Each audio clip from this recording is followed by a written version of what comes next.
Hello everyone, welcome to Abhipedia. Abhipedia के इस platform में आप सबका स्वागत है। चलिए आज बात करते हैं, शुरुआत करते हैं आज के लेक्चर की। आज हमने किस टॉपिक के ऊपर बात करनी है? द मोस्ट इंपॉर्टेंट टॉपिक, जिस टॉपिक की आज हमने बात करनी है, दैट इज कार्ल मार्क्स की मार्क्सिस्ट अप्रोच इंडस्ट्रियल रिलेशंस में। अगर आपको कार्ल मार्क्स की जो अप्रोच है वो क्लियर कट समझ आ जाती है एंड उसके साथ ही आप यूनिटरी हो चाहे प्लूरलिस्ट अप्रोच हो, उसका कंपैरिजन समझ जाते हैं, तो इस एक क्वेश्चन को आप कभी भी गलत नहीं करने वाले। इनफैक्ट हमारे जो लाइव सेशंस भी चल रहे हैं उनमें जितने भी क्वेश्चंस आएंगे वो इसी पूरे आज के लेक्चर में से कवर भी होने वाले हैं। Now this is one approach जिसे आपने इकोनॉमिक्स के साथ लिंक करके, इकोनॉमिक्स हो चाहे हो वो पॉलिटी, चाहे वो हो आपका सोशियोलॉजी या सोसाइटी, इन सारे के सारे सब्जेक्ट्स के साथ लिंक करके समझना होगा। देखिए आज this is the first time I am using this writing pad. I hope आप सबको सारी चीजें क्लियर समझ आ रही हैं। अगर आपको लिखा हुए में कोई भी डाउट हो, कोई भी इशू हो, तो प्लीज मुझे कमेंट सेक्शन में जरूर बता दीजिएगा। मेरी कोशिश रहेगी मैं आपके कमेंट्स को साथ के साथ पढ़ता भी रहूंगा जैसे जैसे आपके कमेंट्स आते रहेंगे। अभी तक थोड़ा सा डिले इस वजह से हो गया था, मैं आपको पहले ही क्लैरिफाई कर देता हूँ। सी, हुआ क्या था कि कुछ दिन पहले से मेरे ऊपर वर्कलोड थोड़ा सा ज़्यादा होने की वजह से, कुछ इश्यूज की वजह से कह लीजिए कि मैं थोड़ा, तबीयत मेरी नासाज हो गई थी, जिस वजह से मैं रेगुलर नहीं हो पाया। एंड मेरी रिकॉर्डिंग्स जो थी वो तैयार थी, मेरे लेक्चर्स रेडी थे, बट पूरा entire system in Chandigarh was forced to shut down. In fact 22 तारीख के हिसाब से पूरे भारत में जनता कर्फ्यू तो लगा था, लेकिन चंडीगढ़ में पर्टिकुलरली और हमारे साथ ही 75 ऐसे डिस्ट्रिक्ट्स में जनता कर्फ्यू के साथ ही एक लॉकडाउन की सिचुएशन हो गई थी। उसी लॉकडाउन की सिचुएशन में हम कोशिश कर रहे हैं कि आप तक ये लेक्चर्स पहुंचते रहें। तो लॉकडाउन की सिचुएशन में एक इशू बहुत बड़ा ये भी हो गया कि हम किस तरीके से ये सारे लेक्चर्स को आप तक पहुंचाएं। तो अभिपीडिया का जो ये हमारा प्लेटफॉर्म है, हम पूरी कोशिश के साथ आप सब लोगों के साथ खड़े हैं। इनफैक्ट हमारा T20 का भी पोर्टल चल रहा है, हमारा सारे के सारे हेड्स एक साथ चल रहे हैं। तो हमारे साथ आप भी थोड़ा समझिए इस सिचुएशन को, हमें इस सिचुएशन को मिलकर एक साथ डट कर सामना करना है, कोरोना वायरस को हराना है। चलिए आज के लेक्चर की शुरुआत करते हैं। The most important approach to industrial relations is Karl Marx की मार्क्सिस्ट अप्रोच। ये मार्क्सिस्ट अप्रोच बहुत इंपॉर्टेंट अप्रोच है।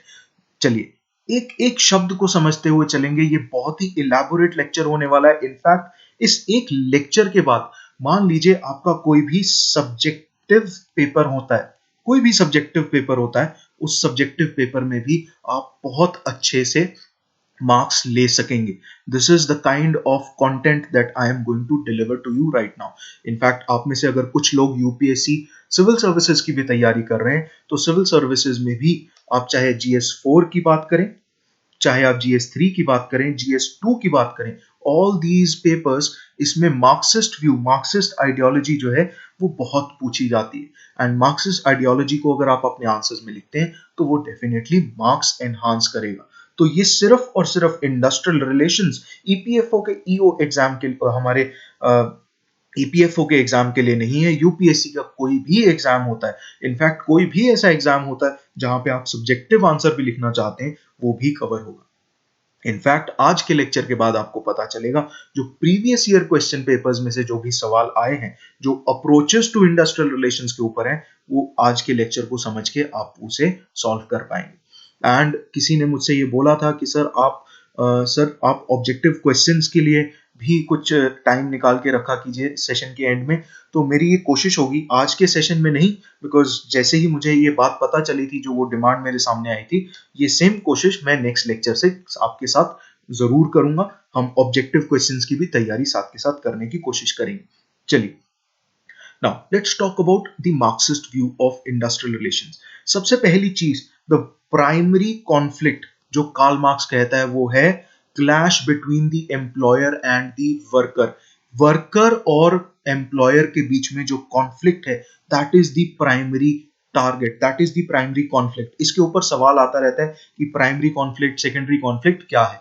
तो हमें ये पता चल गया है कि प्राइमरी कॉन्फ्लिक्ट जो है वो एम्प्लॉयर, जो कि कैपिटलिस्ट एंटिटी है, एक ऐसी एंटिटी जो प्रॉफिट ज्यादा कमाना चाहती है, जो मैक्सिमाइजेशन ऑफ प्रॉफिट करना चाहती है, मैक्सिमाइजेशन ऑफ आउटपुट करना चाहती है। वर्कर्स की क्या वेजेस रहती हैं, वर्कर्स की क्या सोसाइटल कंडीशंस हैं, सोसाइटी के अंदर उनका क्या स्टेटस है, उससे एक कैपिटलिस्ट एंटिटी का ज्यादा लेना देना नहीं होता, एक बिजनेसमैन का, एक मैनेजमेंट का ज्यादा रोल नहीं होता है। That is why Karl Marx कहते हैं कि जो आपके एम्प्लॉयर्स हैं और जो आपके वर्कर्स हैं वो दो अलग अलग क्लासेस हैं, वो एक क्लास में नहीं आते हैं, और यही क्लास कॉन्फ्लिक्ट को उन्होंने एक प्राइमरी कॉन्फ्लिक्ट का दर्जा दिया। The employers tries to employer, यही बात मैंने यहां पे लिखी है, the employer tries to maximise profits by paying workers as little as he can while striving for a monopoly in his industry to control prices. Prices को control करने की होड़ में, मोनोपोलाइज करने की होड़ में, एक एम्प्लॉयर वर्कर की सैलरी को, वर्कर की इनकम को कम करते हुए अपने प्रॉफिट्स को मैक्सिमाइज करना चाहता है। This is the approach of Karl Marx. ये कार्ल मार्क्स की आइडियोलॉजी बोलती है कि एम्प्लॉयर और एम्प्लॉय कभी भी दोस्त नहीं हो सकते, राइट? जैसे शाहरुख खान की मूवीज में कहा जाता है कि लड़का लड़की दोस्त नहीं हो सकते, उसी तरीके से कार्ल मार्क्स ने कहा कि एक एम्प्लॉयर और एक वर्कर कभी भी दोस्त नहीं हो सकते, वो प्राइमरी कॉन्फ्लिक्ट है, कॉन्फ्लिक्ट ऑफ इंटरेस्ट्स है, इंटरेस्ट्स का कॉन्फ्लिक्ट है, so that conflict will always remain. इसी चीज को हमने समझते हुए आगे चलना है। Workers believe that they are the most vital part of production, ये वर्कर्स की सोच रहती है, ये हमेशा रहेगी, और ये एक इनहेरेंट एस्पेक्ट है उनके जॉब का। फॉर एग्जाम्पल, आप किसी भी इंस्टीट्यूशन की बात कर लीजिए, एक एम्प्लॉय या एक वर्कर अपने आप को इंस्टीट्यूशन का एक अहम हिस्सा मानता है, तभी वो उस इंस्टीट्यूशन में रुकता है, उस इंस्टीट्यूशन को अपने कामकाज देता है, सौंपता है, अपनी जिंदगी का समय देता है, एंड उसी जिंदगी के समय में जब वो काम काज करता है, उसी के सिर के ऊपर वो इंस्टीट्यूशन भी खड़ा होता है। एंड नाउ कार्ल मार्क्स ये कहते हैं, दिस इज व्हाई एक वर्कर जो है सुपीरियर है, sorry, worker is far more superior to a employ, because employ जो है वो वर्कर्स के शोल्डर्स के ऊपर खड़ा है। Workers believe that they are the most vital part of production, एक, and strive to get their fair share of profits through the formation of trade unions. अब यहां कार्ल मार्क्स ने साफ तौर पे कहा कि trade unions, I am sorry, I am see this is the first time I am using this writing pad, ताकि आप लोगों को वो पुराना माहौल जिसमें मैं क्लास में पढ़ाता हूँ, बार बार बोर्ड की तरफ रुख करता हूँ, उसकी कमी ना महसूस हो। We are trying to deliver the best possible way, आपको लेक्चर्स जो हैं आप तक पहुंचते रहें अभिपीडिया के इस प्लेटफॉर्म के जरिए। नाउ हमारी ये पूरी कोशिश रहेगी कि आपको किसी भी चीज की कमी ना रहे। एक चीज मान के चलना होगा कि कार्ल मार्क्स की जो आइडियोलॉजी है वो ट्रेड यूनियंस को तो खरा मानती है, वो कहती है कि ट्रेड यूनियंस की जरूरत है। अपार्ट फ्रॉम दैट एक और चीज बोली जाती है, वो ये है कि वर्कर्स जो हैं प्रॉफिट्स के अंदर, सॉरी, प्रॉफिट्स के अंदर they want their fair share, workers demand कि हमें प्रॉफिट्स में हिस्सेदारी होनी चाहिए। और जो मार्क्सिस्ट पर्सपेक्टिव है, it says that the inevitable result of this clash is a workers revolution, workers का रेवोल्यूशन होने वाला है, दैट इज इनएविटेबल। तो वो जो ब्लडी रेवोल्यूशन है, जिसमें एक ऐसा जंग, एक ऐसा कॉन्फ्लिक्ट, एक ऐसा संघर्ष जो कि वर्कर्स और मैनेजमेंट के बीच में होने है या होएगा, वो इनएविटेबल है, उसे आप रोक नहीं सकते। That is what Karl Marx says. चलिए थोड़ा सा और आगे जाते हैं, इसमें और गहराई में उतरते हैं। कार्ल मार्क्स की आइडियोलॉजी सतह से अगर आप समझ लेते हैं तो इसकी गहराई में उतरना बहुत आसान हो जाता है। जब कार्ल मार्क्स का जो विचारधारा है, मार्क्सिस्ट अप्रोच है, उसे अगर आप समझ लेते हैं तो इससे रिलेटेड सवाल आज तक मेरे किसी भी स्टूडेंट ने गलत नहीं किया, और मैं एक्सपेक्ट करूंगा कि आप लोग भी गलत ना करें। नाउ इस आइडियोलॉजी को आज अगर आपने समझ लिया तो ये ना सिर्फ आपके ऑब्जेक्टिव क्वेश्चंस में मदद देगी, आप, क्योंकि कोई भी इंसान यूपीएससी के सिर्फ एक एग्जाम की तैयारी नहीं करता, दे वांट कि आप मैक्सिमाइज करें अपने आउटपुट को। आप अगर सब्जेक्टिव पेपर्स की, यूपीएससी सिविल सर्विसेज की भी तैयारी करते हैं, वहां पे भी आपको आज के लेक्चर में से मदद मिलने वाली है। Although Marxism has fallen out of favor since the collapse of the Soviet Union, Soviet union के कोलैप्स के बाद से कार्ल मार्क्स की इस अप्रोच को ज्यादा नहीं माना जा रहा है। कब से? 1991 से पर्टिकुलरली अगर बात करें, जब से सोवियत यूनियन का कोलैप्स हुआ, तब से कार्ल मार्क्स की इस अप्रोच को इतनी पकड़ नहीं मिल पाई है एंटायर वर्ल्ड में। इनफैक्ट अगर आप चाइना की भी बात करें, तो चाइना खुद अलग से ही कह सकते हैं कि कैपिटलिस्ट अप्रोच की तरफ जा रहा है। वो भी पूंजीवाद की तरफ जा रहा है, अपनी मार्केट्स को खोल रहा है।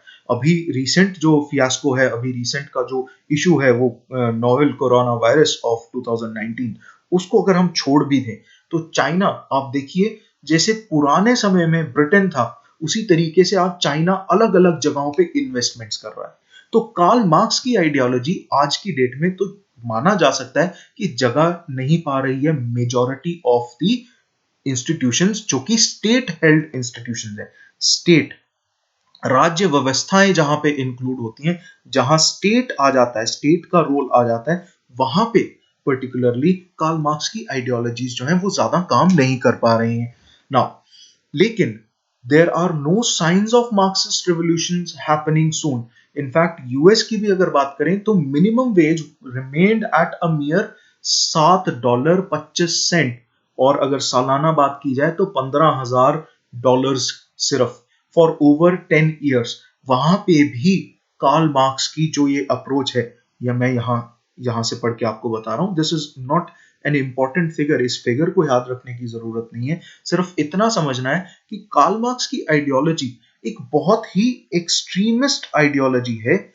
ये एक्सट्रीमिस्ट, ये अंततः वाली सोच, ये एक्सट्रीम सोच, आज की दुनिया में इसको जगह मिलना थोड़ा सा मुश्किल है। इसी वजह से इस सोच को दूसरा नाम दिया जाता है, and that is radical perspective. ये एक रेडिकल पर्सपेक्टिव है, Marxist approach of industrial relations. This approach is based on the proposition that, यहां मैं पढ़ रहा हूं, आप ध्यान से पढ़िए, मेरे साथ साथ पढ़ते रहेंगे तो वो सारा कॉन्सेप्ट क्लियर होता जाएगा। This approach is based on the proposition that the economic activities of production, manufacturing या distribution हो, are majorly governed by the objective of profit। मतलब जो पूंजीवादी हैं, जो कैपिटलिस्ट हैं, ये उनके कंट्रोल में है। चाहे आप प्रोडक्शन की बात करें, चाहे आप मैन्युफैक्चरिंग की बात करें। प्रोडक्शन होता है किसी चीज को लार्ज स्केल में प्रोड्यूस करना, मैन्युफैक्चरिंग होती है अगर आप किसी एक कैपिटल गुड की मैन्युफैक्चरिंग कर रहे हैं, छोटे से लेवल पे भी चाहे आप मैन्युफैक्चरिंग कर रहे हैं, these are two different terms, अलग अलग एंटिटीज हैं। एंड डिस्ट्रीब्यूशन की बात करें, चाहे लॉजिस्टिक्स की बात करें, इंफ्रास्ट्रक्चर की बात करें, हर कोई इंडस्ट्री आज प्रॉफिट के ऑब्जेक्टिव के साथ चलती है, और उसी प्रॉफिट के ऑब्जेक्टिव के ऊपर they are majorly governed as well. In fact सरकारें उसी प्रॉफिट को मैक्सिमाइज करने की कोशिश करती हैं, उसी प्रॉफिट को बढ़ाने की कोशिश करती हैं। तो कार्ल मार्क्स को ये पता था, वो ये मानता था कि ये सबकी मिली भगत है। इनफैक्ट कार्ल मार्क्स की जो सोच थी, वो ये कहते थे कि जो स्टेट है वो सीधे तौर पे, क्योंकि सड़क पे नहीं आ सकता, एक राजा या कह लीजिए जो प्रधानमंत्री है या प्रेसिडेंट है, जो राष्ट्रपति है, वो सीधे तौर पे एक वर्कर को एक्सप्लॉइट नहीं कर सकता, एक क्लास को एक्सप्लॉइट नहीं कर सकता, प्रताड़ित नहीं कर सकता।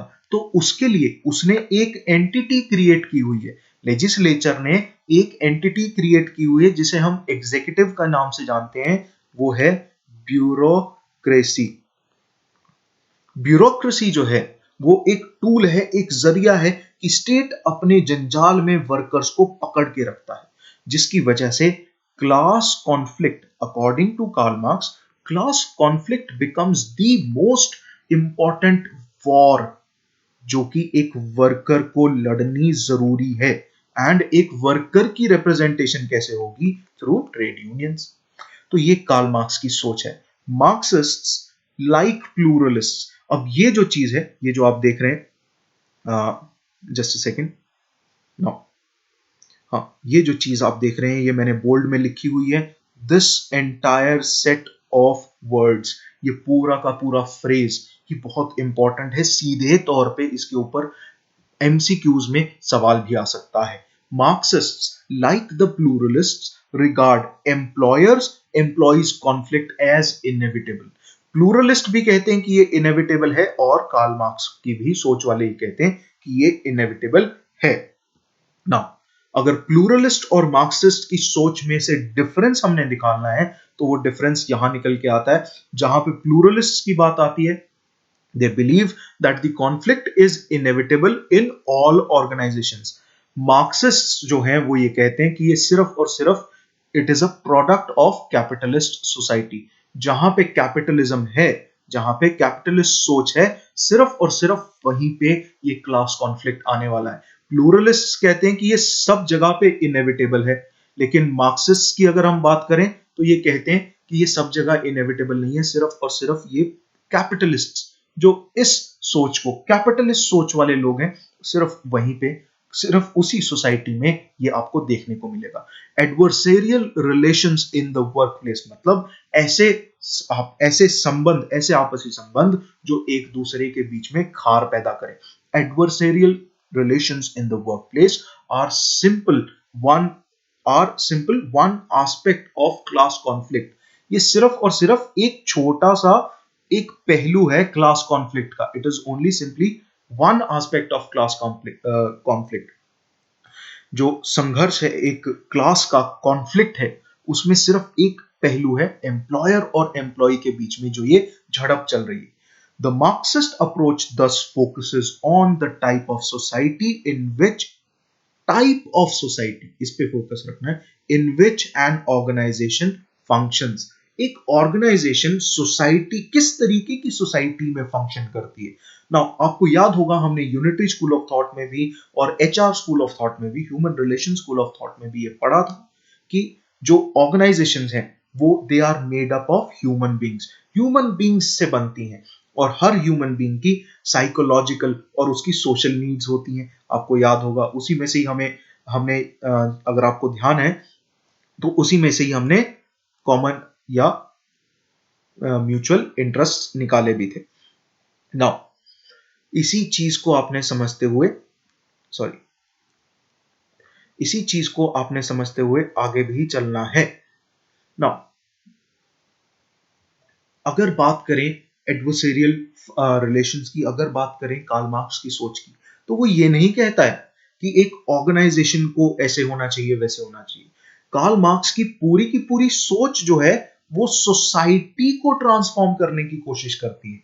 नाउ दिस इज हाउ, अब कार्ल मार्क्स जो कहता है वो ट्रिकल डाउन इफेक्ट की बात कर रहे हैं कि entire society as a whole should function in a certain way. वो एक तरीके से सोचे जहां पे क्लास कॉन्फ्लिक्ट हो, एंड उसमें क्लासलेस सोसाइटी, वो किस टाइप की सोसाइटी होनी चाहिए, क्लासलेस सोसाइटी होनी चाहिए। ऐसी क्लासलेस सोसाइटी के अंदर कैपिटलिज्म जो है वो नहीं फ्लरिश कर पाएगा और ये खत्म हो जाएगा। यही चीज कार्ल मार्क्स ने बोली। अगर अभी तक इस सेशन में कोई भी डाउट हो, आप प्लीज कमेंट सेक्शन में जरूर पूछते रहिएगा। आपने क्लासेस की डिमांड तो की है, मैं क्लासेस को तो देख रहा हूं कि आप लोग कमेंट्स भी डाल रहे हैं, अभिषेक जी भी डाल रहे हैं और बहुत सारे लोग कमेंट्स डाल रहे हैं। मेक श्योर आपको कोई भी डाउट हो, वो डाउट भी आप पूछ लीजिए, ताकि उस चीज को उसी लेक्चर के साथ ही मैं आपको एक्सप्लेन भी कर सकूं। मैं नहीं चाहता हूं कि आप उस डाउट को है अपने दिल में दबा के रखें। दबा के किसी भी डाउट को नहीं रखना, हमने कोशिश करनी है कि साथ के साथ, देखिए इस सब्जेक्ट में हमने ऐसी पकड़ बना लेनी है कि हम इस सब्जेक्ट में किसी भी एग्जाम में मार्क ना खाएं। Now reasons of emanation of industrial conflict, now this is very important. ये जो है, ये रीजंस, इसके ऊपर डायरेक्ट क्वेश्चन बनता है। मेरी कोशिश रहेगी very soon I will be coming up with a session जिसमें हम एमसीक्यूज भी डिस्कस करेंगे। Now reasons of emanation of industrial conflict, अगर कार्ल मार्क्स की सोच के हिसाब से चला जाए तो वो क्या कहते हैं, competing interests within the organization and division within the society।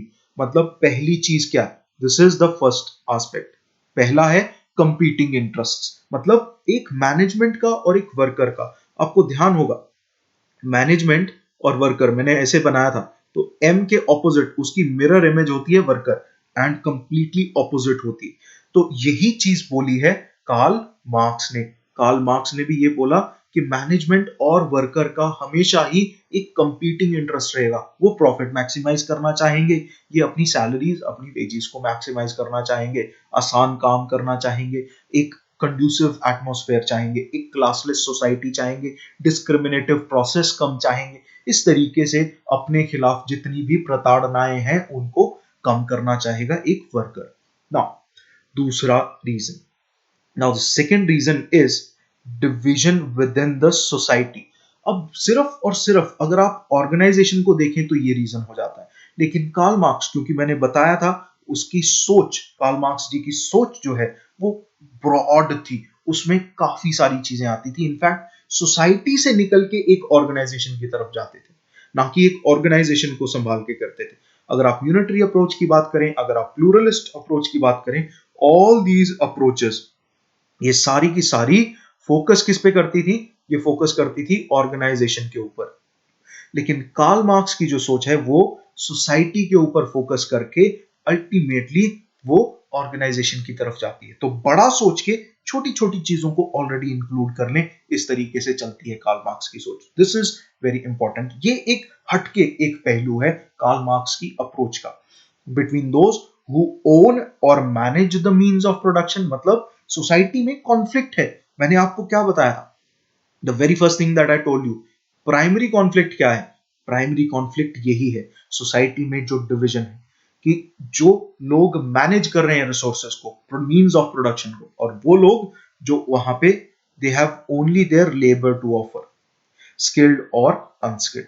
सो इस तरीके का कॉन्फ्लिक्ट एग्जिस्ट करता है। Industrial conflict according to Karl Marx, ये बहुत इंपॉर्टेंट है। Industrial conflict according to Karl Marx is political and social unrest. ये सिर्फ और सिर्फ एक ऑर्गेनाइजेशन से जुड़ा हुआ नहीं है, ये एक पॉलिटिकल क्राइसिस है, एक सोशल क्राइसिस है। This is what Karl Marx suggested. Now this approach argues, Karl Marx की अप्रोच साफ तौर पे ये आर्ग्यू करती है that for social change, this is very important, sorry, now ये थोड़ा सा हट गया, इसको मैं ध्यान से पढ़ दूंगा, आप इस चीज का ख्याल रखिएगा। कई बार क्या होता है कि पॉइंटर जो है इधर उधर हिल जाता है, आपको फ्रेम ऑफ रेफरेंस के लिए एक बार चलाना पड़ता है। This approach argues that this approach argues that for social change to take place class conflict is required, कि पहले लड़ाई होनी जरूरी है, ये इनएविटेबल है। जब लड़ाई होगी, कॉन्फ्लिक्ट क्रिएट होगा, तभी आप क्लासलेस सोसाइटी की तरफ जा सकते हैं। That is what Marxist approach suggests, कि पहले कॉन्फ्लिक्ट करो भैया, पहले लड़ो, अच्छे से डांग लेके डंडा लेके लड़ लो। फिर जब लड़ लोगे तो एक क्लासलेस सोसाइटी आ जाएगी, फिर मार्क्सिज्म जो है वो फैल जाएगा। जब मार्क्सिज्म आ जाएगा तो capitalism will take a back seat, पूंजीवाद या कैपिटलिज्म जो है वो खत्म हो जाएगा, वो एग्जिस्ट नहीं करेगा। ये है कार्ल मार्क्स की अप्रोच, जहां पे जो भी बेनिफिट्स निकल के आते हैं, जो भी प्रॉफिट्स निकल के आते हैं, वो सारे के सारे किस में डिस्ट्रीब्यूट होते हैं? वर्कर्स में, जहां पे वर्कर्स का फेयर शेयर रहता है। That is where Marxist approach lives. Now social change initiates strong social change initiates strong reactions from the worker class and bridges the gap between the economically settled owners of the factors of production and economically dependent worker class। तो जब social change initiate होता है, तब जाके उसी के strong reaction के ऊपर आप वो जो गैप है वर्कर का और मैनेजमेंट का, उसे ब्रिज कर सकते हैं, उसे आप दूर कर सकते हैं। ये बात बोली कार्ल मार्क्स में। अगर अभी तक कोई भी डाउट हो तो प्लीज आप कमेंट सेक्शन में जरूर पूछिएगा, मैं आपके सारे के सारे डाउट्स क्लियर करता रहूंगा।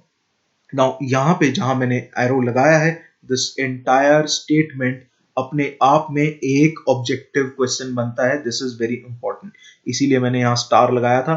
अब स्टार की जगह पे थोड़ा सा आपने ध्यान से पढ़ना है। This approach views pluralism as unreal, ये कहते हैं कि ये जो प्लूरलिज्म है ये अनरियल है।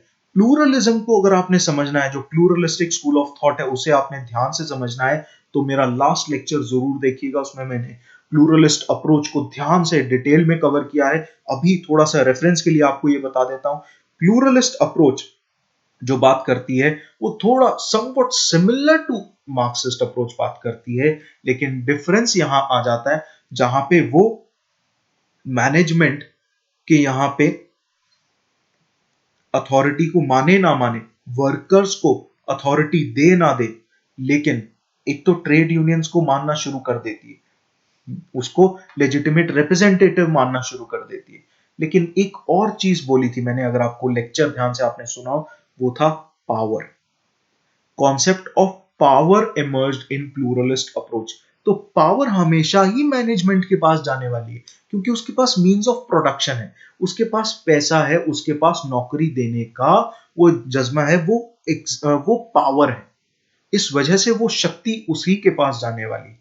इस वजह से प्लूरलिज्म को इतना ज्यादा पसंद नहीं करते हैं मार्क्सिस्ट स्कूल ऑफ थॉट वाले लोग। नाउ इस तरीके से आपने करना है, इसको कंपेयर करते हुए चलते रहना है। कोई भी डाउट होगा, you just have to ask me, आप कमेंट सेक्शन में डाल दीजिए। आपके कमेंट्स जैसे ही मुझे मिलेंगे, मैं साथ के साथ उनका रिप्लाई करता रहूंगा। चलिए, अपार्ट फ्रॉम दैट, अगर ट्रेड यूनियंस की बात की जाए, तो ट्रेड यूनियंस के बारे में भी, आई एम सॉरी, थोड़ा रेफरेंस के लिए चलाना पड़ता है। Now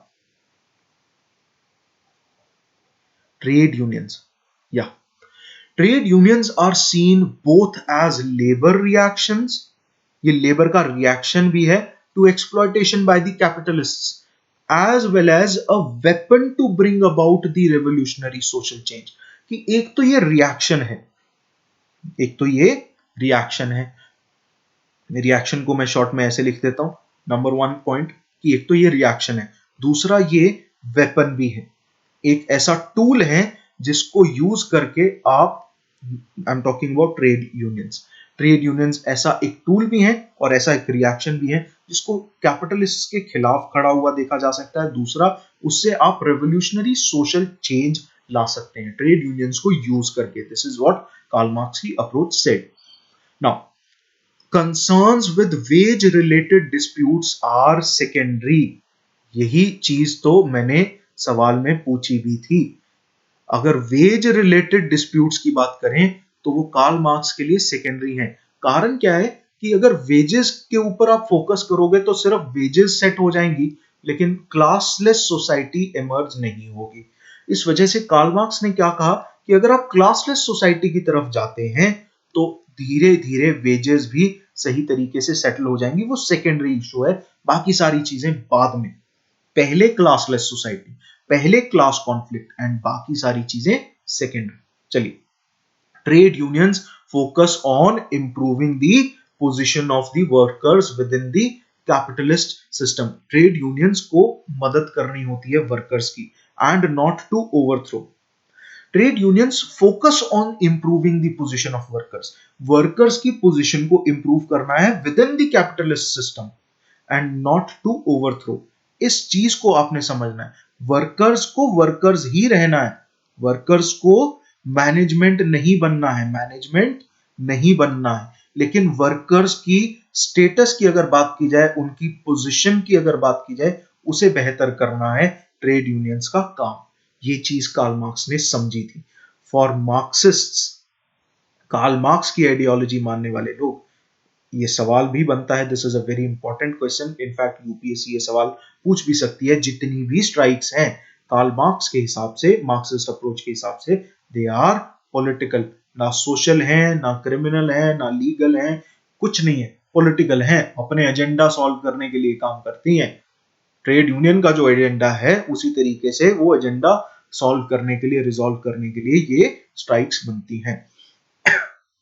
Now, besides, apart from all this, Karl Marx और उसकी सोच, Marxist, they regard state intervention via legislation and the creation of industrial tribunals as supporting management's interests.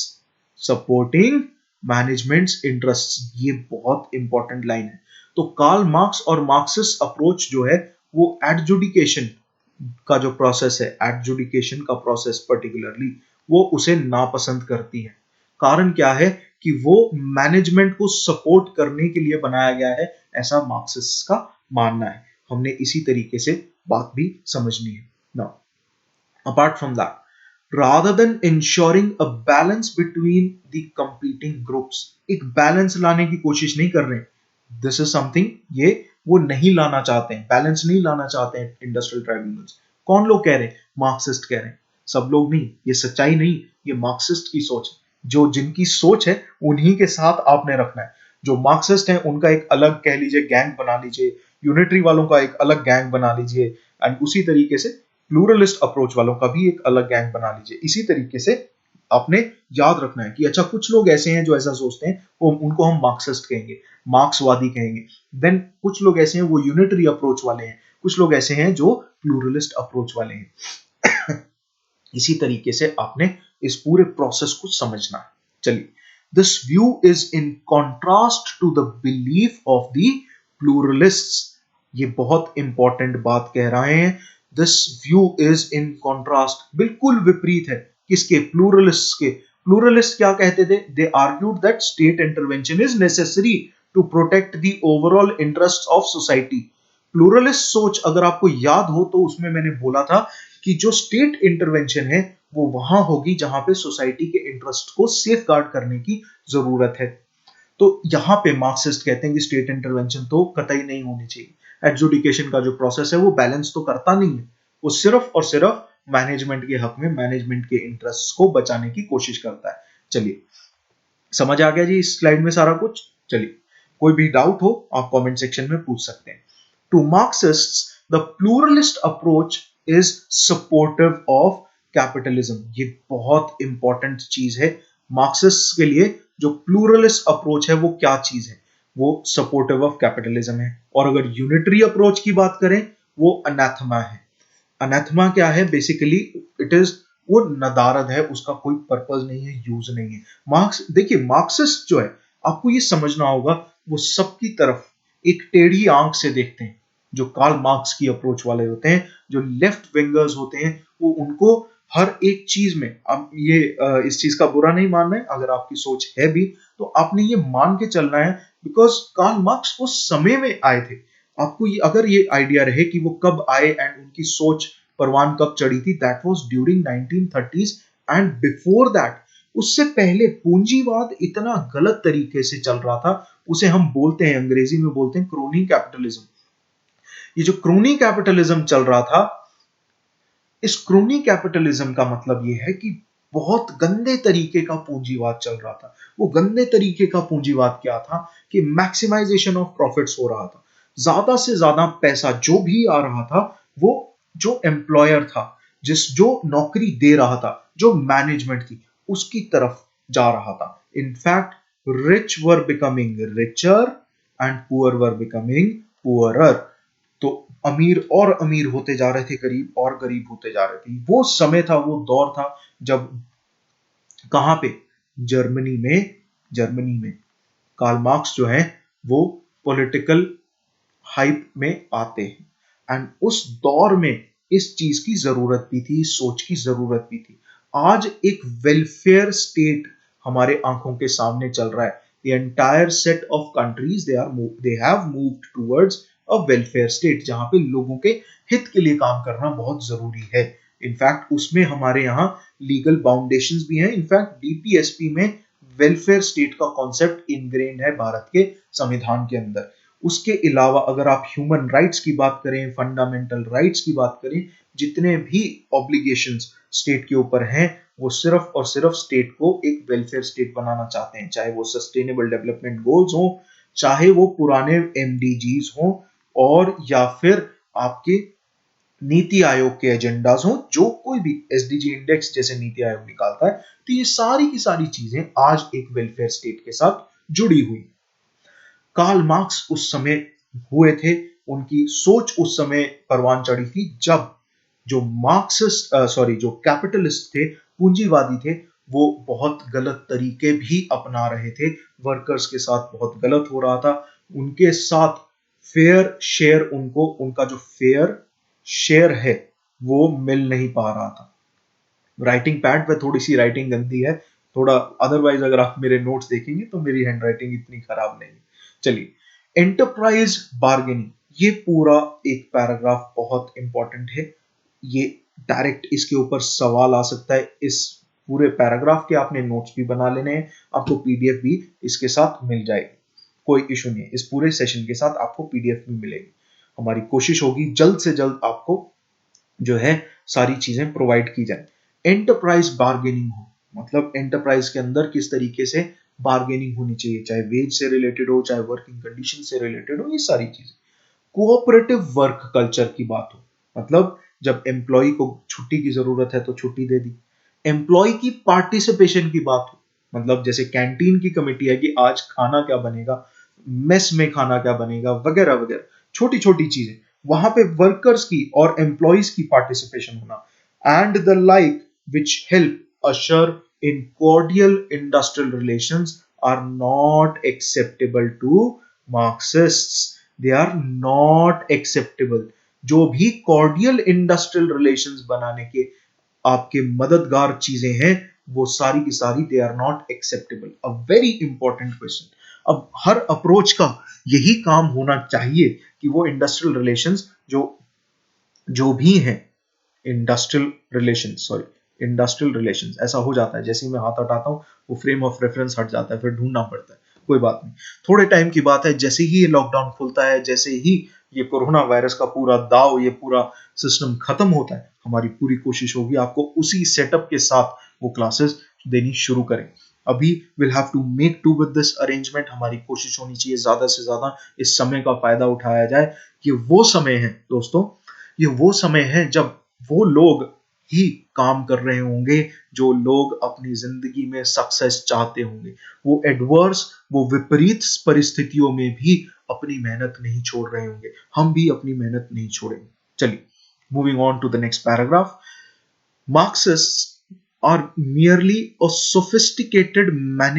they are merely a sophisticated management technique designed to reinforce management control. Marxists ये बोलते हैं कि ये जितने भी तरीके हैं, चाहे आप एंटरप्राइज बार्गेनिंग की बात करो, कोऑपरेटिव वर्क की बात करो, कोऑपरेटिव वर्क कल्चर की बात करो, एम्प्लॉयज की पार्टिसिपेशन की बात करो, इस तरीके की कोई भी चीज हो, ये सारी की सारी टूल्स और टैक्टिक्स हैं ताकि सोफिस्टिकेटेड तरीके से मैनेजमेंट का जो तरीका है, मैनेजमेंट की टेक्निक है ये, कि सोफिस्टिकेटेड तरीके से आप मैनेजमेंट के कंट्रोल को रीइंफोर्स और ज्यादा मजबूत कर दें। इसलिए मार्क्सिस्ट उनको ये चीजें पसंद नहीं। दिस इज वेरी इंपॉर्टेंट, ये बहुत समझना जरूरी है। इसके ऊपर आपके एमसीक्यू सवाल बन सकते हैं। इनफैक्ट वी विल ट्राई कि हम इसके प्रैक्टिस भी करें। Now the class conflict analysis of industrial relation derives its impetus from Marxist की social thinking and interpretation। जो भी ये क्लास कॉन्फ्लिक्ट है, ये कार्ल मार्क्स की जो सोसाइटी के बारे में सोच है, उस सोच के तरीके से निकल के आता है, उस सोच में से निकल के आता है, सोसाइटी में से निकल के आता है, and not the other way around. Society से ऑर्गेनाइजेशन निकल के आती है and not the other way around, ऐसा नहीं कहता है कार्ल मार्क्स। तो पहले सोसाइटी में एक चेंज आना चाहिए, इनिशिएटिव इनिशिएट होना चाहिए, एंड देन वो ऑर्गेनाइजेशन में शो भी होगा। चलिए, मार्क्सिस्ट, देखिए इतनी डिटेल में हम चले जाएंगे कि इस पूरे थॉट प्रोसेस से, इस पूरे एक थियरी में से कोई भी सवाल गलत नहीं होने वाला। तो हमारी कोशिश ऐसी ही रहनी चाहिए कि हम डिटेल में जाते रहें। Now, Marxism is essentially a method of social inquiry into the power relationship of the society and a way of interpreting social reality। कि social reality क्या है, सोसाइटी में एक्चुअली हो क्या रहा है, एक तरीका उसे इंटरप्रेट करने का। सेकंड, इसमें पावर, सॉरी हाँ, पावर कहां पे रेस्ट करती है सोसाइटी के अंदर, और पावर जिसके पास है और जिसके पास पावर नहीं है, उनका आपसी संबंध कैसा है। This is what Marxism is essentially based upon. The application of Marxist theory या Marxian theory, application of Marxian theory as it relates to industrial relation. अब ये इंडस्ट्रियल रिलेशंस को अप्लाई की जा रही है। जो मार्क्सवादी सोच के लोग हैं, उन्होंने, उन थिंकर्स ने इसको यहां अप्लाई किया है। कार्ल मार्क्स की थ्योरी वो सोसाइटी के ऊपर बेस्ड है, सोसाइटी से लिंक्ड है, लेकिन उसे ऑर्गेनाइजेशनल बिहेवियर के साथ, इंडस्ट्रियल रिलेशन के साथ लिंक करके देखा जाना चाहिए, ऐसा बोला कुछ लोगों ने। It derives indirectly from later Marxist scholars rather than directly from the works of Marx himself. Now, जो मैंने बातें बोली उससे क्लियर पता चलता है दैट कार्ल मार्क्स ने सोसाइटी की बात की थी, लेकिन जो मार्क्सिस्ट सोच वाले स्कॉलर्स बाद में हुए, उन्होंने इस सोच को बाद में इंडस्ट्रियल रिलेशंस के साथ जोड़ा, एंड आज उनकी वजह से आप कह सकते हैं आपको एक अलग से चैप्टर पढ़ने की जरूरत पड़ी। चलिए, now industrial relations according to Marxists, and in the first instance they are market relations. ये market relations हैं, ये बहुत important term है, this term is very much important. वो मार्केट रिलेशंस बोलते हैं इंडस्ट्रियल रिलेशंस को, क्योंकि इंडस्ट्री नहीं है उनके हिसाब से, मार्केट है, कैपिटलिज्म है, एवरीथिंग इज कैपिटलिस्ट। तो इस वजह से हमें समझना होगा कि वो इस टर्म को यूज करते हैं फॉर इंडस्ट्रियल रिलेशंस। मार्क्सिस्ट्स के हिसाब से industrial relations are essentially politicised, उनको पॉलिटिसाइज किया जाता है, and they are part of class struggle. Class struggle का एक अहम हिस्सा है इंडस्ट्रियल रिलेशंस। ये जितने भी पैराग्राफ्स हैं, ये इंडिविजुअल पैराग्राफ्स, इनके ऊपर डायरेक्ट एमसीक्यूज बनते हैं भैया, थोड़ा सा ध्यान से चलना है, इनको पॉइंट फॉर्म में अपनी भाषा में जरूर लिखते रहना। देखिए, मैं भी पीडीएफ प्रोवाइड करूंगा, आपने ये लेक्चर में सुन भी लिया है, सुनना, देखना और खुद से लिख देना, ये तीन चीजें अगर आप करते हैं तो आपको ऐसे टॉपिक समझ आना शुरू हो जाएगा। तो आपने यही कोशिश करनी है, अपने नोट्स भी अलग से बनाने, हम तो प्रोवाइड कर रहे हैं लेकिन आपने अलग से जरूर बनाने हैं, ये बहुत जरूरी है ना। अगर मार्क्सिस्ट अप्रोच की बात करें, Marxist approach is primarily oriented towards the historical development of power relationship between capital and labor। ये वही बात है जो हमने यहाँ पे समझी थी कि पावर का रिलेशनशिप जो है कैपिटल एंटिटीज मतलब पूंजीवादी लोग और लेबर के बीच में, उसी चीज के ऊपर बेस होता है, primarily oriented towards historical development. History wise, इतिहास के पन्नों से अगर देखें तो कैसे ये रिलेशनशिप डेवलप हुआ है, that is what Marxist approach is based upon. चलिए, for मार्क्सिस्ट्स industrial relations and employee relations can only be understood as part of a broader analysis of capitalist society, in particular the social relations of production and the dynamics of capital accumulation. इसको थोड़ा सा समझ लेते हैं। वैसे इसमें कोई नई बात नहीं है, जो मैंने अभी तक बोला था वही सेम चीज मैंने यहां लिखी हुई है। फॉर मार्क्सिस्ट, इंडस्ट्रियल और एम्प्लॉय रिलेशंस की अगर बात की जाए, can only be understood as a part of broader analysis. ये अहम हिस्सा है, ये बहुत इंपॉर्टेंट बात है कि आपको सोसाइटी को ब्रॉड मानना है और उसी का एक छोटा पार्ट है, एक हिस्सा है इंडस्ट्रियल रिलेशन या एम्प्लॉय रिलेशन, या जिसको मैंने पिछली स्लाइड में बताया भी था, ये पूछा भी जा सकता है, मार्केट रिलेशंस भी कहा जा सकता है। Which of the following approaches calls industrial relations as market relations? Unitary, pluralist, Marxist, Gandhian. ये ऑप्शन आ जाएंगे। Answer is Marxist. Marxist approach जो है वो इंडस्ट्रियल रिलेशंस को, आईआर को बोलती है मार्केट रिलेशंस। चलिए, अगर कार्ल मार्क्स की बात करें तो कार्ल मार्क्स ने भी खुद से कुछ चीज बोली है। The mode of production, this is important, the mode of production in material life determines the general character of the social, political and spiritual process of life। तो बेसिकली कैसे प्रोड्यूस किया जा रहा है, किसके पास मीन्स ऑफ प्रोडक्शन है, वो decide करते हैं, वो एक जनरल कैरेक्टर बताते हैं। It determines the general character of social, political हो चाहे स्पिरिचुअल प्रोसेस हो ऑफ लाइफ। लाइफ में सोशल प्रोसेस कैसे चलना है, पॉलिटिकल प्रोसेस कैसे चलना है, आप किसको फेवर करेंगे, या स्पिरिचुअली आप एडवांस होना चाहिए, फॉर एग्जांपल आप धर्म में विश्वास रखेंगे नहीं रखेंगे, ये सारी की सारी चीजें ultimately they are ruled by the mode of production. तो इंडस्ट्री से ये सारी की सारी चीजें इंटरलिंक्ड है, सारी की सारी कौन सी, सोसाइटी, पॉलिटी और स्पिरिचुअलिटी। एक इंसान की जिंदगी में ये सारे के सारे प्रोसेसेस उस इंडस्ट्री से लिंक हो सकते हैं।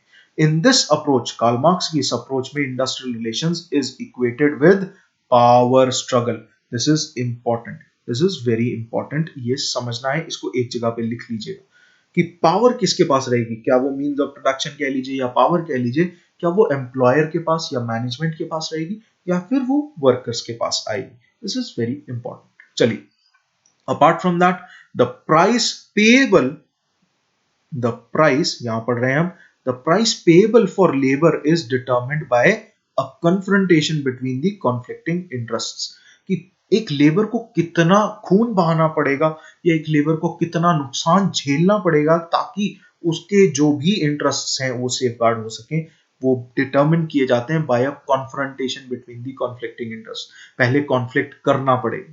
तो कार्ल मार्क्स की यही सोच है। चलिए, अब देखते हैं अजम्पशंस क्या है। दिस इज इंपॉर्टेंट, इसके ऊपर डायरेक्ट सवाल आ सकता है। मेरी इसीलिए ये कोशिश थी कि आपको ध्यान होगा, मैंने हर लेक्चर में इसी सेटअप के तरीके से आपके सामने अजम्पशंस रखी हैं। अगर वर्क प्लेस की बात करें, ये डायरेक्ट क्वेश्चंस आते हैं। देखो, इसमें वर्क प्लेस की अगर बात की जाए तो ऐसी अजम्पशन है that workplace reflects a wider class conflict between capital and labour. देखिए, इसको समझना अब इतना जरूरी नहीं है because we have already talked about it, इसको बार बार नहीं पढ़ेंगे, लेकिन इतना समझ लेंगे कि एक वाइडर क्लास कॉन्फ्लिक्ट की बात करता है, एक वर्क प्लेस रिलेशन की बात इंडिविजुअली नहीं करता है, ब्रॉडर एस्पेक्ट के ऊपर फोकस करता है Marxist school of thought. It reflects coercion of working class into the dominant capitalist values, कि जो पूंजीवादी सोच है उनका जो विचारधारा है उसमें फॉल इन करना, उसमें अपनी बात मनवा लेना, वर्कर्स को उसमें फॉल इन करवा लेना, उनको मनवा लेना, कोर्स करना, चाहे फोर्सफुली हो, चाहे पैसे के जोर से हो, चाहे डंडे के जोर से हो, कैसे भी। तो ये अजम्पशन है कि ऐसा होता है, इसी वजह से कॉन्फ्लिक्ट राइज करता है। कार्ल मार्क्स की जो मार्क्सिस्ट स्कूल ऑफ थॉट है उसमें ये बात बोली गई। अगर वर्क प्लेस कॉन्फ्लिक्ट की बात कीजिए, अभी तक तो रिलेशंस की बात की थी, अब कॉन्फ्लिक्ट की बात कर लेते हैं। पहली चीज इनएविटेबल है, कैपिटलिस्ट एंटिटी जो है it seeks to reduce costs, वो अपना खर्चा कम करना चाहिए। अब खर्चे में क्या आता है, सैलरीज भी आती है वर्कर्स की, तो workers seek fairer price for labour. Workers चाहते हैं कि हमारे लिए स्किल्ड हो चाहे अनस्किल्ड लेबर हो, हमारे लिए जो प्राइसेस हैं या कह लीजिए सैलरी जो है वो अच्छी होनी चाहिए, फेयर होनी चाहिए। It will only cease by revolutionary change. This is very important. एक जब तक revolution नहीं आएगा, change नहीं आएगा in distribution of property and wealth, जब तक पूरी की पूरी लेबर क्लास, फॉर एग्जाम्पल अगर आप 1917 में जाएं तो एक अक्टूबर रेवोल्यूशन हुआ था, अक्टूबर रेवोल्यूशन भी बोलते हैं उसे हम, जिसके बाद से सोशलिज्म, सोशलिज्म जो कार्ल मार्क्स का सोशलिज्म है वो आपके रशिया में, उस समय का रशिया जो था यूएसएसआर का गठन होता है, United Soviet socialist Republic, union Soviet socialist Republic. तो ये जो 1917 की अक्टूबर रेवोल्यूशन या जिसको बोल्शेविक रेवोल्यूशन भी कहा जाता है, ये है वर्कर्स रेवोल्यूशन। ये वर्कर्स का वो ब्लडी रेवोल्यूशन है, वो रेवोल्यूशनरी चेंज है जिससे the entire set of distribution of property and wealth it was redesigned। इसी तरीके से कार्ल मार्क्स भी करना चाहते हैं ना। अगर ट्रेड यूनियंस की बात की जाए तो ट्रेड यूनियंस, यहां पे ट्रेड यूनियंस आ गई हमारे पास। सबसे पहला point, trade unions should raise revolutionary consciousness of workers, workers को जागरूक करना चाहिए उन्हें। दूसरा, it should not limit the actions improving the material lot of workers, मतलब सिर्फ और सिर्फ मैंने बोला था वेज कॉन्फ्लिक्ट जो कि सेकेंडरी है, सिर्फ उसके ऊपर फोकस नहीं करना है, थोड़ा सा और डीप में जाना है। तो ये assumption है कि ट्रेड यूनियन जो है उसके ऊपर फोकस करने के ऊपर, काम करने के ऊपर थोड़ा जोर दे सकती है। Next, union leaders who accommodate management betray the workers. तो जहां पे मैनेजमेंट जो है, जहां पे मैनेजमेंट जो है उसकी बातें मान ली जाए, बेसिकली कंसिलिएशन की अगर आप बात करो, आर्बिट्रेशन की बात करो, या आप resolution of conflict, resolution of conflict की बात करें, वहां सब जगह पे आप कहीं ना कहीं तो मैनेजमेंट की बात मानेंगे। कार्ल मार्क्स कहते हैं कि ट्रेड यूनियंस को ऐसा नहीं करना चाहिए। यूनियन लीडर्स जहां ये करते हैं वहां पे वो वर्कर्स को बिट्रे कर रहे हैं, ऐसा नहीं करना चाहिए। ये अजम्पशन है। अगर आप कलेक्टिव बार्गेनिंग की बात करें तो उसमें क्या कार्ल मार्क्स की अप्रोच ने बोला है, it merely offers temporary accommodation. So basically it is a temporary accommodation, permanent नहीं है। दिस इज वेरी इंपॉर्टेंट, इसको आपने एक जगह पे जरूर लिख लेना कि फॉर द टाइम बिंग एक ऐसा सेटअप हो जाएगा जहां पे शायद थोड़ा सा सैलरी बढ़ जाए या वर्किंग कंडीशंस बेहतर हो जाए। This is something that the school of thought thinks about. Now apart from that, it leaves important managerial powers intact. ये मैनेजमेंट की जो पावर्स है वो उसको खुला नहीं करवाते, उसको उस मैनेजमेंट से वो पावर्स छीन के नहीं लेके आती। This is why trade unions जो है सही तरीके से काम नहीं करती, एंड यही रीजन है that strikes according to Karl Marx are political. ये पॉलिटिकल है, अपनी मीन्स, अपने एंड, अपने मकसद, अपने उल्लू सीधा करने के लिए ये बनाई गई है। इस वजह से आपको इस तरीके से इस पूरे को देखना है। अब बात करते हैं theories of like nature, similar theories की बात करेंगे। सबसे पहले labour process theory, no labour process theory sorry labour process theory जो है वो दी थी ब्रेवर मैन ने। ब्रेवर मैन सिंगल वर्ड है, ब्रेवर अलग, मैन अलग नहीं है, बट आपको इकट्ठे याद रखना है।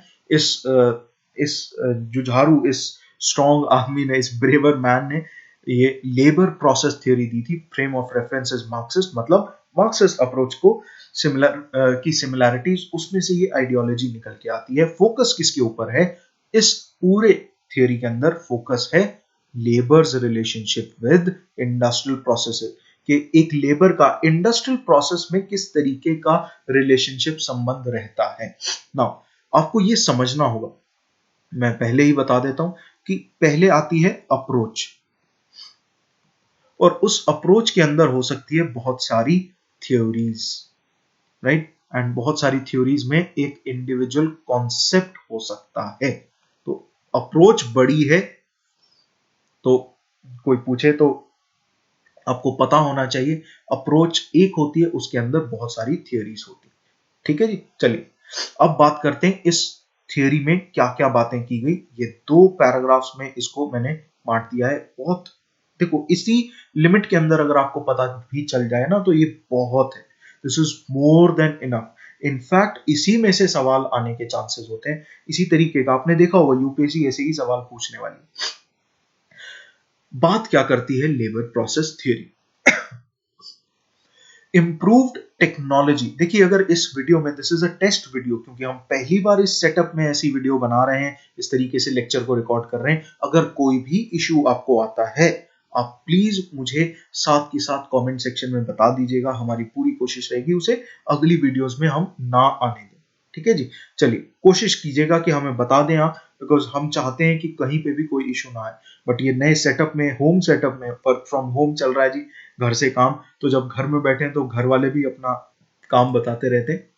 That is something else. आपको भी बता रहे होंगे, आप भी अपने घर पहुंच गए होंगे। जो लोग नहीं पहुंचे हैं, जहां पे भी हैं, स्टे सेफ, सोशल डिस्टेंसिंग बना के रखिएगा, अपनी सेहत का ख्याल रखिएगा। देखिए जान है तो जहान है। मेरे फादर बोलते हैं कि in this life the most precious thing that you have is this life itself. ये जिंदगी बहुत जरूरी है, इस जिंदगी को कारगर करना बहुत जरूरी है। मैंने अपना अल्टीमेट एम निकाला, वो एम ये था कि मुझे और लोगों में अपना ज्ञान बांटना है, एंड उसी प्रोसेस में मैं लगा हूं। मैंने अपनी जिंदगी का एक सार निकाल लिया है। आप लोगों को अपनी जिंदगी का सार अभी ढूंढना है, ढूंढिए। अगर मिल गया है तब भी उस पर काम करना शुरू कीजिए। उस पर काम आप तभी कर सकते हैं जब ये जिंदगी है। तो आपने हाथ धोते रहना है हर 2 घंटे के बाद। सैनिटाइजर अपने पास रखिए, अगर नहीं सैनिटाइजर है तो किसी तरीके का रबिंग अल्कोहल हो, किसी तरीके का साबुन हो, डेटॉल हो, उससे आप हाथ धोते रहिए। मास्क पहने बगैर बाहर ना जाएं, मेरी हिदायत होगी। अपनी सेहत का ख्याल साथ के साथ रखें। चलिए अब बात करते हैं इस थ्योरी की। देखिए हमारा फर्ज बनता है कि आप भी सुरक्षित रहें, हम भी सुरक्षित रहें। जान है तो जहान। चलिए, इंप्रूव्ड टेक्नोलॉजी और साइंटिफिक मैनेजमेंट टेक्निक्स जब ये आने लगी थी तो लेबर प्रोसेस जो है वो बदलने लगे थे। एंड इस वजह से ये ब्रेवरमैन ने थ्योरी दी। तो अब समझते हैं कि ब्रेवरमैन की जो लेबर प्रोसेस थ्योरी है इसका क्या तरीका था, कहना क्या चाहता था। सबसे पहली चीज, D skilling work, improved technology and scientific management techniques are de-skilling work। मतलब अब वर्कर्स की जो स्किल्स हैं वो काम नहीं आएंगे, क्योंकि नई टेक्निक नई टेक्नोलॉजी वाले लोगों की जरूरत पड़ेगी। वो जब तक वो स्किल्स नहीं होंगे तो लोग अपनी नौकरियां खोते रहेंगे। फ्रैगमेंटिंग टास्क्स, काम जो है बंटने शुरू हो गए हैं। अब एक प्रोडक्शन लाइन में फॉर एग्जांपल बहुत सारे लोग मिलके एक काम को किया करते थे, अब ऐसा नहीं है, क्योंकि मैकेनाइजेशन हो गई है, मशीनें आनी ज्यादा हो गई हैं, शुरू हो गई हैं।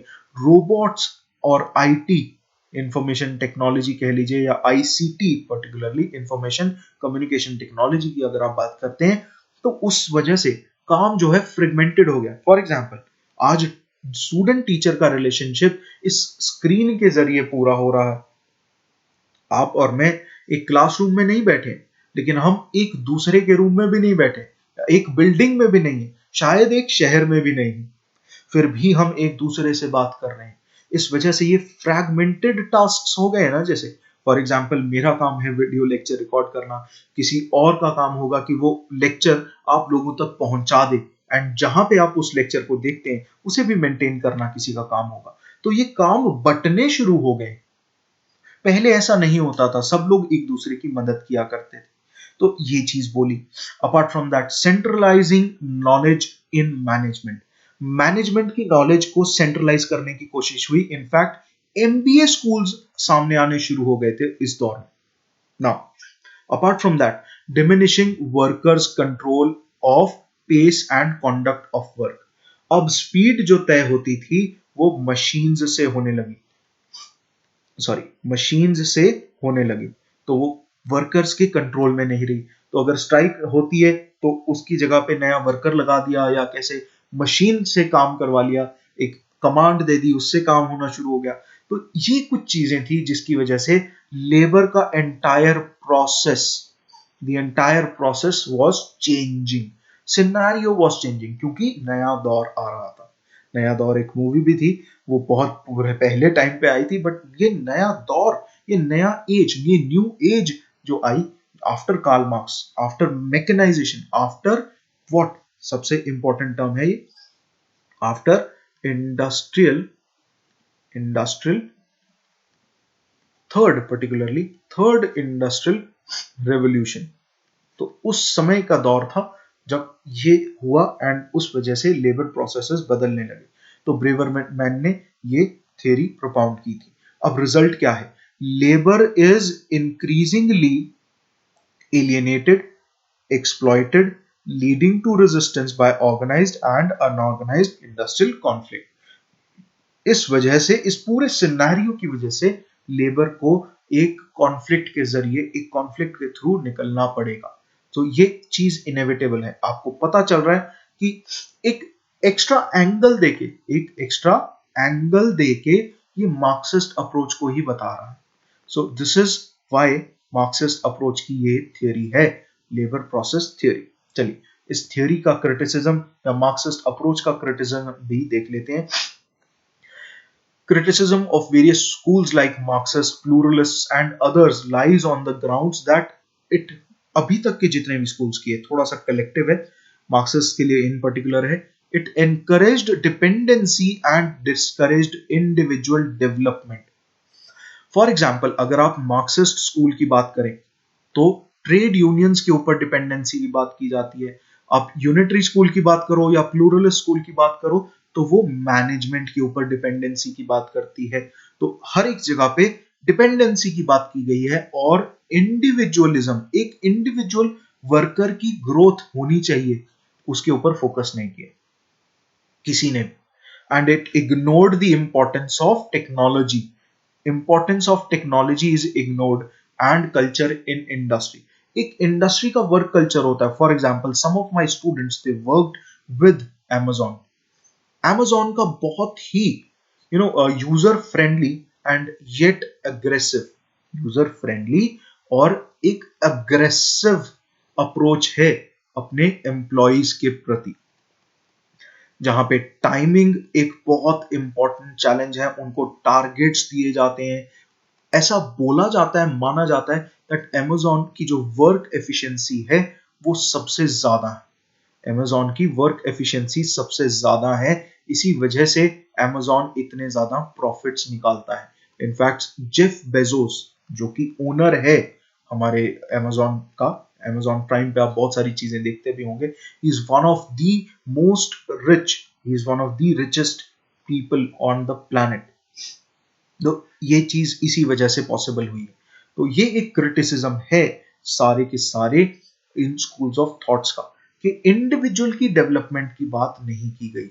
सो ये बातें बहुत इंपॉर्टेंट हैं, ये डायरेक्टली सवाल आ सकता है इसके ऊपर। चलिए अब बात करते हैं गांधीयन अप्रोच की। बहुत very very very very very very important topic, I can not stress less about it. ये बहुत इंपॉर्टेंट टॉपिक है, इस अप्रोच को आप कई जगहों पे यूज कर सकते हैं। This is a very important topic. Let's talk about Gandhian approach. इस पूरे अप्रोच को पूरे डिटेल में जाना जरूरी है।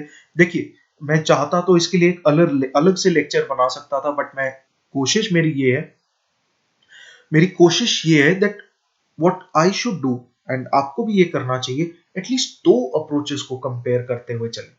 आज हमने सोसाइटी से रिलेटेड एक मार्क्सिस्ट अप्रोच को पढ़ा, अब हम गांधीयन अप्रोच को पढ़ेंगे। Just a second now, right, हाँ, let's talk about Gandhian approach. One of the greatest labour leaders of modern India के the most important labour leaders apart from V V Giri and N M Lokhande. N M Lokhande और V V Giri की अगर बात की जाए, apart from that कुछ leaders हैं, for example S S Bengali हैं। इन तरीके के इन नामों के अलावा अगर एक नाम बहुत इंपॉर्टेंट है तो वो है हमारे गांधी जी का, फादर ऑफ द नेशन का, one of the greatest leaders. His approach towards labour reforms या labour in the society is completely new and refreshing. एकदम एक अलग अप्रोच है। उन्होंने क्या बोला, he advocated peaceful coexistence of capital and labour. तो ये मैनेजमेंट और वर्कर के बीच में जो ये इस तरीके से मैं डिवीजन बनाता हूं, उन्होंने बोला कि ऐसे नहीं, ऐसे बनाओ, सॉरी ऐसे। तो ये मैनेजमेंट हो गई और ये हो गए वर्कर, एक दूसरे के साथ पीसफुली कोएग्जिस्ट करेंगे। ये बीच की दीवार ये तोड़ दो, ये दीवार, ये बोला गांधी जी ने। ठीक है जी, ये दीवार टूटती इसलिए है क्योंकि ये अंबुजा सीमेंट से नहीं बनी है। Now he believed in trust, trusteeship की बात की, नॉन वायलेंस की, नॉन पोजेशन की बात की। मतलब जितने भी रिसोर्सेज हैं आपके अपने नहीं है, या आपने मान के चलना है ये रिसोर्सेज कम्युनिटी के हैं, सारे लोगों के हैं, और आप उनके बिहाफ पे, आपके ऊपर ये रिस्पॉन्सिबिलिटी है कि आप सब लोगों के बिहाफ पे इन सारे रिसोर्सेज को आप मैनेज कर रहे हैं। यहां पे मैनेजमेंट का एक चीज तोड़ दी, वो थी ईगो। जब ईगो खत्म हो जाती है तो आपके ऊपर रिस्पॉन्सिबिलिटी सामने आती है। रिस्पॉन्सिबिलिटी जब सामने आती है तो आप किसी भी कार्य को जब करते हैं तो वो आप ट्रस्ट के साथ करते हैं, नॉन वायलेंस भी होती है, नॉन पोजेशन भी होती है। ये चीज मेरी है ऐसा नहीं आप कहते, आप कहते हैं कि मेरे ऊपर इस चीज को संभालने की जिम्मेदारी है। दोनों सेंटेंसेस में जमीन आसमान का फर्क है। गांधी जी ने ये दूसरे सेंटेंस के ऊपर फोकस किया। अगर आपने इस सेंटेंस को अपनी जिंदगी में भी उतार लिया कि आपके पास ये चीज, ये आपकी चीज नहीं है या ये आपका नौकरी नहीं है, आपने समझना है इस नौकरी की जिम्मेदारी आपके ऊपर है और उस जिम्मेदारी को आपने सही तरीके से निभाना है। ये है ट्रस्टीशिप जो कि गांधी जी ने प्रपोज की थी। ये है वो नॉन पोजेशन जो कि गांधी जी ने प्रपोज की। Now, he had immense faith in the goodness of men। ये बहुत इंपॉर्टेंट पैराग्राफ है। गांधी जी को एक इंसान के जो भी अच्छे कर्म हैं उन कर्मों के ऊपर बहुत विश्वास था। उनका ये मानना था, he believed that many of the evils of modern world have been brought about by the wrong systems and not by the wrong individuals। कि सिस्टम में खराबी की वजह से, अगर आप सिस्टम सुधारें तो आदमी जो है फॉल इन लाइन कर सकते हैं, तो सिस्टम की गलतियों की वजह से ऐसा हो रहा है, सिस्टम्स की, ना कि इंडिविजुअल्स की गलतियों की वजह से। ये एक बहुत इंपॉर्टेंट लाइन है, इसके ऊपर एमसीक्यू बन सकता है, थोड़ा ख्याल रखेंगे, इसे आपने नोट्स में लिख लेना है अपने अलग से। He insisted on recognizing each individual worker as human being. इंसान और इंसानियत के ऊपर फोकस करना, इसी वजह से देखिए ये सारी बातें हैं जो कि आप डीपीएसपी में भी देखते हैं, चाहे आप काउ स्लॉटर से रिलेटेड कहें, चाहे आप खादी और विलेज की कॉटेज इंडस्ट्री से रिलेटेड की बात करें, तो वो डीपीएसपी में देखने को मिलते हैं गांधीयन प्रिंसिपल्स। लेकिन वो जो ट्रस्टीशिप का जो आइडिया है, वो कुछ लोग जो पब्लिक एडमिनिस्ट्रेशन या पॉलिटिकल साइंस ऑप्शनल वाले जो लोग हैं, जो यूपीएससी सिविल सर्विसेज की तैयारी करते हैं, उन लोगों ने ये चीज पढ़ी है। मैं आपको, क्योंकि मैंने ये पढ़ाए हैं सारे सब्जेक्ट्स, तो मैं आपको साथ के साथ बता रहा हूं, ये आइडिया गांधी जी ने दिया और किसी ने नहीं दिया, कि हम जो भी resources as a state hold करते हैं या उसके ऊपर अपना कंट्रोल शो करते हैं, स्टेट कुछ भी चला रहा है, वो अपने सिर पे नहीं चला रहा है, वो एक ट्रस्टी के तौर पे, मतलब वो ओनरशिप जो है वो किसके पास है, ओनरशिप है कम्युनिटी के पास। कम्युनिटी कौन, आज की डेट में जो, अगर भारत के संविधान की बात करें, जो आज सॉवरेन है, मतलब we the people, we the people, आप और हम सब लोग, 130 करोड़ के करीब भारतीय भारतीय सिटीजन्स पर्टिकुलरली। चलिए, अब वही सॉवरेन है, उन्हीं उसी कम्युनिटी का, हम भारतीयों की जो रिसोर्सेज हैं, वो हमारे बिहाफ पे सरकार या स्टेट की कोई भी मशीनरी उसको उसकी अपनी रिस्पॉन्सिबिलिटी के तौर पे उसका निष्कासन कर रही है, प्रॉपर्टी नॉट सॉरी निष्कासन, उसका निर्वाचन कर रही है, उस अपने उत्तरदायित्व को मानते हुए उसका उस कार्यवाही को उसमें अग्रसर हो रही है, वो कार्रवाई वो कर रही है हमारे बिहाफ पे।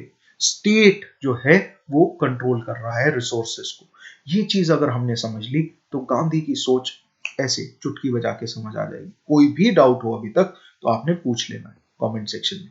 Further he realized that labour management relations, this is very important, labor management relations can be either a powerful stimulus to the economic and social progress, या तो वो impetus दे सकते हैं इकोनॉमिक प्रोग्रेस में, सोशल प्रोग्रेस में, या फिर एक इंपॉर्टेंट फैक्टर बन सकते हैं in economic and social stagnation. यही एक कॉन्फ्लिक्ट या तो इकोनॉमी को, सोसाइटी को रोक के खड़ा कर सकता है, वहीं अगर यहाँ पे अगर म्यूचुअल को एग्जिस्टेंस और पीसफुल म्यूचुअल को एग्जिस्टेंस की बात आ जाती है, तो इसी से इकोनॉमी को भी और सोसाइटी को भी स्टिमुलस मिल सकता है, growth and in fact development, not just growth, development हमारे सामने आ सकती है। सो this is why Gandhian approach is very important. And हालांकि आपके सिलेबस का पार्ट नहीं है, बट मैंने ये ढूंढ ढांड के, बिकॉज मेरे पब्लिक एडमिनिस्ट्रेशन के जो मैंने नोट्स रखे हुए हैं, जो मैं बच्चों को पढ़ाता हूँ जिनसे, ये मैंने उसमें से चीजें निकाल के इसको इंडस्ट्री के साथ लिंक करके आपके सामने नोट्स रखे हैं। This is very important. ये चीजें कोई और भी प्लेटफॉर्म नहीं करवाने वाला, आपको इतनी गहराई में नहीं करवाने वाला। कंटेंट में आपको देखो कभी भी कमी नहीं मिलेगी, जितनी डिटेल में, जितनी गहराई में हम जाएंगे, उतनी गहराई में आपको कोई लेके नहीं जा पाएगा। रीजन बीइंग, उनको वो डेप्थ नहीं। हमने अभिमन्यु, जो अभिपीडिया को पूरी एनर्जी दे रहा है, Abhipedia is powered by Abhimanyu IAS. We are a 20-year old institution. हम पिछले 20 सालों से यही काम कर रहे हैं, यूपीएससी के लिए लोगों को तैयार कर रहे हैं। हजारों की तादाद में हमारे इंस्टीट्यूट से पढ़े हुए बच्चे आईएएस क्रैक करके गए, और हमें पता है कितनी गहराई चाहिए, यूपीएससी पूछता क्या है, राइट। चलिए, इंडस्ट्रियल पीस के ऊपर फोकस करने के लिए गांधी जी ने बात की, इंडस्ट्रियल पीस, शांति बनाए रखने की बात की, नॉन वायलेंस की बात की। It is an essential condition, it is an essential condition not only for the growth and development of industry itself, सिर्फ इंडस्ट्री के लिए नहीं, but also for the improvement in the conditions of work and wages. ये बहुत important है, इस चीज को वापस से आपने लिख लेना है, because this is important for MCQs. MCQs के लिए बहुत इंपॉर्टेंट है, इसके ऊपर सवाल बनता है। महात्मा गांधी स्टेटेड, इस तरीके के सवाल भी आपको याद होगा, यूपीएससी ने पूछे हुए हैं। After a great deal of experience it seems to me, Gandhi ji को ये लगा, that those who want to become passive resisters for the service of the country have to observe. जो भी पैसिव रेजिस्टेंस का काम करना चाहते हैं, जो भी देश के हित में अपने रेजोल्यूशंस लाना चाहते हैं या किसी तरीके से सुधार लाना चाहते हैं, पैसिव तरीके से, नॉट एक्टिव, रेवोल्यूशन नहीं, ना ही वायलेंस, पीसफुल तरीके से अगर कोई रेजिस्ट करना चाहता है तो उसको क्या कुछ ऑब्जर्व करना पड़ेगा। Number 1, perfect chastity, adopt poverty, follow truth, सच्चाई का साथ, चैस्टिटी मतलब आप ब्रह्मचर्य का पालन करें बेसिकली, एंड किसी भी पराय स्त्री को गलत नजर से ना देखें, that is chastity. And then chastity को अगर आप ब्रिटिश या अंग्रेजी कह लीजिए अमेरिकन एक्सेंट में बोलें तो आप चेस्टिटी बोलते हैं, चेस्टिटी। पॉवर्टी, फॉलो ट्रूथ, सच का साथ देना है, आपने सच का ही जो है परिवहन करना है, उसी की रास्ते पे चलना है। And lastly cultivate fearlessness. ये सारी की सारी चीजें जो पहले 3 पॉइंट्स है, चैस्टिटी अगर आपने रखी, अडॉप्टेड पॉवर्टी अगर आपने बेसिकली अपने बेसिक रोटी कपड़ा और मकान पे चले गए, जरूरत से ज्यादा अगर आपने नहीं खाया, जरूरत से ज्यादा फॉर एग्जांपल खादी से अलावा अगर आपने कोई कपड़े नहीं पहने, दैट इज पॉवर्टी बेसिकली, ठीक है जी। एंड अपार्ट फ्रॉम दैट अगर आपने सच का रास्ता अपना लिया तो आप फियरलेस हो ही जाएंगे। तो ये चीज माननी है महात्मा गांधी की। These 4 points are very very very important. इसके ऊपर सवाल बन सकता है, थोड़ा हमने ख्याल रखना है। Gandhi ji laid great stress on ahimsa, non violence as a symbol. इसमें मुझे कोई बताने की जरूरत नहीं है, सबको पता है नॉन वायलेंस का क्या कॉन्सेप्ट है गांधी जी का। As a symbol of strength, कि अहिंसा इज स्ट्रेंथ, वीकनेस नहीं है। And believe that non violence alone has the capacity to solve all the problems. जितनी भी स्टेट से रिलेटेड प्रॉब्लम्स है वो सबको दूर कर सकती है अहिंसा। ये सोच जो है लियो टोल्स्टॉय एंड उन्हीं के जो फार्म्स हुआ करते थे, टोल्स्टॉय फार्म्स भी बोलते हैं उन्हें, ये सोच गांधी जी ने उनसे ली। So this is very important. He emphasised on peaceful coexistence of labour and capital. ये बात हमने पहले भी बोली थी, इसके ऊपर सवाल भी आ सकता है, इसीलिए मैंने ये दोबारा बोली है। Also strikes should be avoided. Gandhi ji कहते हैं कि स्ट्राइक्स को अवॉइड करना चाहिए। कहीं गलती से आपने ये अगर सोच लिया जस्ट बिकॉज गांधी जी जो है सत्याग्रह करते रहते थे, धरना देते रहते थे, धरना प्रदर्शन जैसे हमारे यहाँ बहुत सारे कह लीजिए कि पॉलिटिशियंस करना पसंद करते हैं, तो सत्याग्रह अगर करते रहते थे, that doesn't mean he wanted या ही प्रोपगेटेड, वो इस बिलीफ के साथ नहीं चले थे। तो स्ट्राइक्स उनके हिसाब से दे शुड बी अवॉइडेड।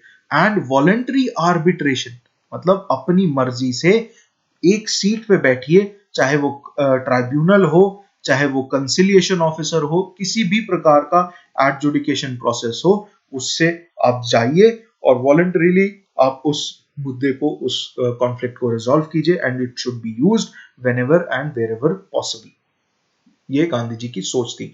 एक सिंगल स्टेटमेंट इसमें से अगर सवाल आता है गांधी जी के ऊपर, तो इसके ऊपर सीधे तौर पे सवाल आ सकता है। मैं अगर पेपर सेट करता हूं तो मैं इसके ऊपर सवाल आपसे पूछ सकता हूं, ठीक है जी। तो इसको आपने ध्यान से समझना है। कोई भी डाउट हो आपने कमेंट सेक्शन में पूछ लेना है, देरी नहीं करनी है। He held definite views regarding fixation and regulation of wages.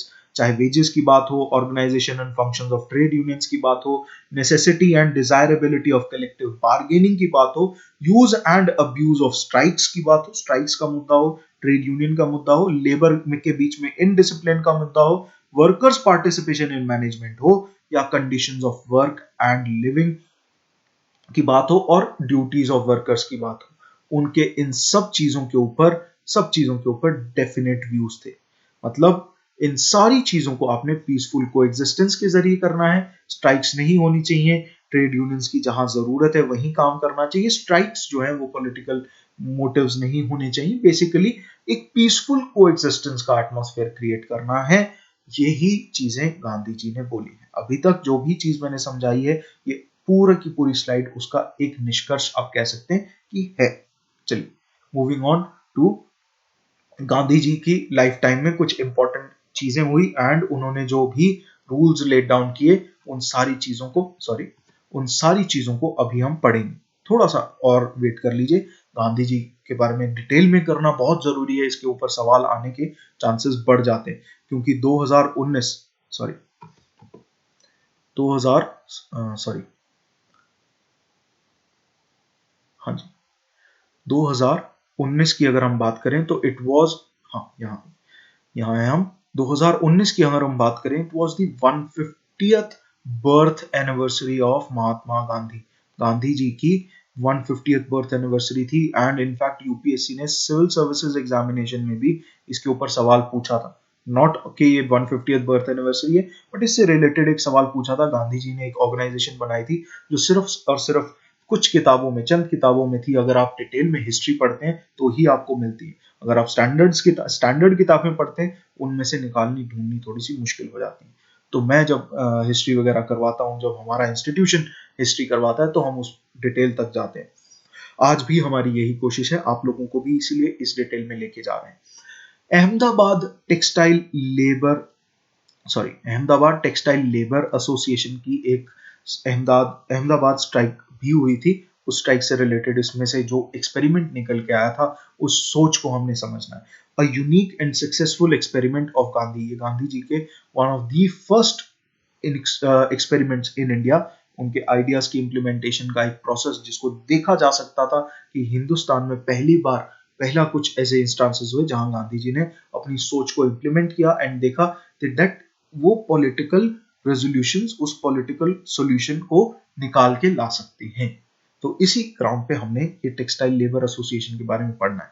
The Ahmedabad textile labour association, a unique and successful experiment in Gandhian trade unionism, implemented many of his ideas. He believed in non-violent communism. अगर कभी point number 1, point number 2, which one of the following, one only के साथ to only आ जाता है, फिर 1 and 2 आ जाता है, और नीदर आ जाता है, नीदर 1 एंड 2।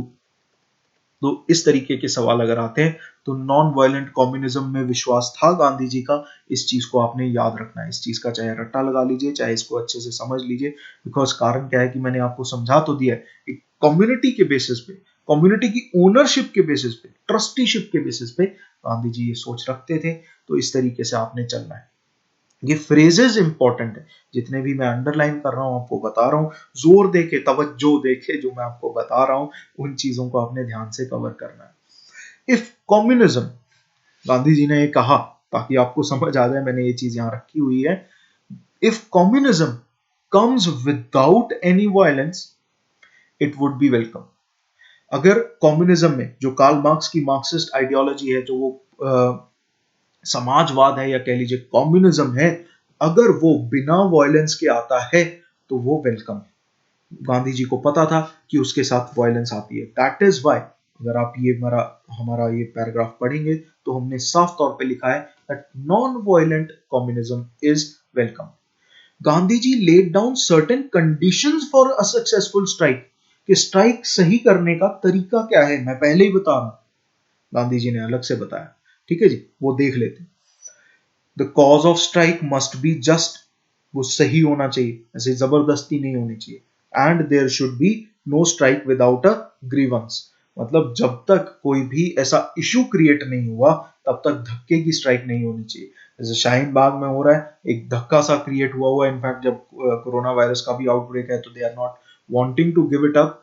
तो उनका भी आप कह सकते हैं कि एक स्ट्रॉन्ग विल है। Apart from that, it is a fact कि वहां पे एक विदाउट अ ग्रीवेंस एक स्ट्राइक क्रिएट की गई है। तो बिना किसी ग्रीवेंस के स्ट्राइक नहीं होनी चाहिए, ये बात बोली गांधी जी ने। Apart from that, there should be no violence, झगड़ा नहीं होना चाहिए, लड़ाई नहीं, वायलेंस नहीं, मारकाट नहीं होनी चाहिए। नॉन स्ट्राइकर्स और ब्लैक लेग्स, अगर आपने अभी रिसेंटली एक मूवी आई थी जिसमें चार्ली हनम एक एक्टर हैं, ब्रिटिश एक्टर हैं, उन्होंने एक मूवी की थी किंग आर्थर के ऊपर, Arthur, if you seen that movie, उसमें आपको पता चला होगा कि एक ब्लैक लेग सोल्जर्स हुआ करते थे। Black leg soldiers, black leg soldiers वो होते हैं जो होना तो उनको आपके साथ चाहिए, लेकिन वो रिट्रैक्ट कर जाते हैं, आपको धोखा दे जाते हैं एंड आपकी ऑपोजिट पार्टी के साथ मिलके चुपचाप बैठ जाते हैं। तो अगर इन्हीं लोगों को अगर कोई सोल्जर्स बना दे तो उनको ब्लैक लेग ट्रूप्स बोला जाता था, पुराने समय की बात है। तो black leg was not a very friendly term पर से, तो ये बहुत ही एक अच्छी टर्म नहीं होती थी, ये एक तरीके की सोफिस्टिकेटेड गाली हुआ करती थी। तो जो नॉन स्ट्राइकर्स थे या वो जो ब्लैक लेग्स थे, they should never be molested, उनको नहीं आपने छेड़ना। अगर वो नहीं स्ट्राइक करना चाहते तो आपने उनको तंग नहीं करना, एक चीज। ठीक है जी, चलिए अब लास्ट लेग है इस लेक्चर की, थोड़ा समझ लेते हैं ध्यान से। Rules to resolve industrial dispute, Gandhi ji के हिसाब से, ये ऐसे ही हवा में नहीं है, दिस इज अकॉर्डिंग टू हमारे वेरी ओन गांधी जी। गांधी जी के हिसाब से किस तरीके से एक इंडस्ट्रियल डिस्प्यूट को रिजॉल्व किया जा सकता है। Workers should seek redressal of reasonable demands only through collective bargaining, only, ये इंपॉर्टेंट है, only through collective bargaining, that is first point. We should avoid strikes, ये मैंने पहले भी बताया था, इन पर्टिकुलरली वहां जहां पे एसेंशियल सर्विसेज की इंडस्ट्रीज हैं। इनफैक्ट जहां अब कोरोना वायरस आया है तो वो एपिडेमिक एक्ट ऑफ 1897 के तहत सब काम चल रहा है। एंड इनफैक्ट अगर आप सेक्शन 188 ऑफ सीआरपीसी की भी बात करते हैं, या सॉरी आईपीसी की बात करते हैं, तो उसमें आपको पता चलेगा कि किस तरीके से उसके खिलाफ कार्रवाई भी की जा सकती है। अपार्ट फ्रॉम दैट, जहां पे जरूरी नहीं है वहां पे आपने स्ट्राइक्स अवॉइड करनी है। Strikes to be avoided and only resorted to as a last measure, unless and until, inevitable है, अनलेस एंड अनटिल स्ट्राइक के बिना आप काम नहीं कर सकते तब तक स्ट्राइक नहीं करनी। एंड अगर करनी भी है तो भैया नॉन वायलेंट, गांधी जी की बात हो रही है, नॉन वायलेंस कभी नहीं छूटने वाला, non-violent methods should be used. Workers should take recourse to voluntary arbitration. ये इंपॉर्टेंट टर्म है। वॉलेंट्री आर्बिट्रेशन में बहुत सारे तरीके आ सकते हैं। कंसिलिएशन ऑफिसर आ जाता है, फॉर एग्जाम्पल, हम एक एक चीज कवर करने वाले। Conciliation officer for example is a process जिसमें आप वॉलेंटरली आर्बिट्रेशन के लिए जा सकते हैं। And then we have arbitration and conciliation act of 1996 95। उस एक्ट में अभी रिसेंटली अमेंडमेंट हुई थी, तो वो 2015 का एक्ट नया आ गया था, उसमें अब फिर और अमेंडमेंट्स भी आ गई हैं। 2018 में अमेंडमेंट प्रपोज की गई थी, अभी I am yet to check, क्योंकि पीछे 2-3 इश्यूज हो गए थे एंड सरकार बदली थी, उसके बाद से आई हैव टू चेक कि ये कैसे अभी इसके ऊपर प्रोसेस हुआ है या नहीं हुआ है। अदरवाइज 2015 का एक्ट जो है वो तो लागू हो चुका है। अमेंडमेंट्स के बारे में आपको जैसे ये टॉपिक आता है I let you know. Now apart from that, अगर ट्रेड यूनियंस की बात की जाए, trade unions should seek authority from all workers before organising a strike. 100% support होनी चाहिए, सिर्फ मेजोरिटेरियनिज्म नहीं होना चाहिए। मेजोरिटेरियनिज्म, जहां पे 50% से ज्यादा एक लोग ने, एक शख्स ने भी बोल दिया तो आप ट्रेड यूनियंस कहें कि हाँ स्ट्राइक होनी चाहिए, तो बाकी के 49 लोग क्या करें, वो ब्लैक लेग्स हो जाएंगे, वो ब्लैक लेग्स हो जाएंगे। अगर वो ब्लैक लेग्स होते हैं तो आपको उनके साथ दुर्व्यवहार नहीं करना है, एक चीज। दूसरा, ट्रेड यूनियंस को स्ट्राइक ही तब बुलानी चाहिए जब ये लोग और ये लोग मिलके बोलें कि हाँ स्ट्राइक की जरूरत है, तो कंफॉर्मिटी ऑफ ओपिनियन होगा, शांति बनाए रखी जाएगी। अपार्ट फ्रॉम दैट, अगर बात करें, formation of trade unions should be avoided in philanthropical organisations. जो ऑर्गेनाइजेशंस दूसरों के जनहित के कार्य में लगी हुई हैं, अग्रसर हैं, वहां पे ट्रेड यूनियंस नहीं होनी चाहिए, ये बात बोली गांधी जी ने। Prerequisites for healthy industrial relations, देखिए this is the kind of point जो कि यूपीएससी पूछ सकती है। गांधी जी के हिसाब से क्या जरूरत की मंद चीजें हैं जिससे एक हेल्दी इंडस्ट्रियल रिलेशन जो है निकल के सामने आ सकता है। सबसे पहले mutual respect, mutual respect. Apart from that, recognition of equality and strong labor unions. Number one is mutual respect, आपसी रिस्पेक्ट। एक दूसरे के प्रति रिस्पेक्ट। दूसरा, रिकॉग्निशन ऑफ इक्वालिटी, कि एक दूसरे, हम चाहे आप मैनेजमेंट हैं चाहे आप वर्कर हैं, हम दोनों बराबर हैं, बराबरी का हक है। Apart from that, labour unions या रादर ट्रेड यूनियंस, इन्हें आपको स्ट्रॉन्ग करना पड़ेगा। So this is what, these are the rules जो कि गांधी जी ने बोले to resolve industrial disputes are. चलिए, आज इस लेक्चर में आपसे विदा लेता हूं। अभी इस लेक्चर में इतना ही। हम फिर मिलते रहेंगे इंपॉर्टेंट कंटेंट के साथ, हम और इंपॉर्टेंट डिस्कशंस करते रहेंगे। इस लेक्चर में जो देरी हुई उसके लिए मैं माफी चाहता हूं। थैंक यू सो मच, आपने इतने दिन वेट भी किया। थोड़ा मेरी तबीयत भी नासाज थी, मैं भी कोशिश कर रहा हूं दवाइयां लेके एंड कैसे भी करके। मैं थोड़ा नेचुरोपैथी में विश्वास रखता हूं, तो मैं अंग्रेजी दवाइयां कम लेता हूं। तुलसी का काढ़ा लेना और सारी चीजें करना, इस तरीके के प्रोसेस से मैं चलता हूं। चलिए, नाउ ऑन दोज ग्राउंड्स आज आपसे विदा लेता हूं। हम फिर मिलेंगे अभिपीडिया के इस प्लेटफॉर्म के जरिए एंड एक नई अप्रोच के साथ, एक नए थॉट प्रोसेस के साथ आपके सामने आऊंगा। इंपॉर्टेंट टॉपिक्स डिस्कस करेंगे for industrial relations and labour laws. बहुत जल्दी हम ट्रेड यूनियंस को भी पकड़ने वाले हैं, तो ट्रेड यूनियंस को भी कवर करेंगे एंड बहुत डिटेल में जाएंगे। बहुत इंपॉर्टेंट एस्पेक्ट्स को कवर करने वाले हैं ट्रेड यूनियंस में। तो मेक श्योर आप पूरे लेक्चर्स को ध्यान से देखें। कोई भी डाउट है तो आप कमेंट सेक्शन में पूछते रहिए। चलिए, आज इस लेक्चर में आपसे विदा लेता हूं। हम फिर मिलते रहेंगे, तब तक take care of yourself, stay home, stay safe, stay healthy. मेरा आशीर्वाद, मेरी गुड विशेस आप सब लोगों के साथ हैं। Be happy and take care of your families. Thank you so much. चलिए।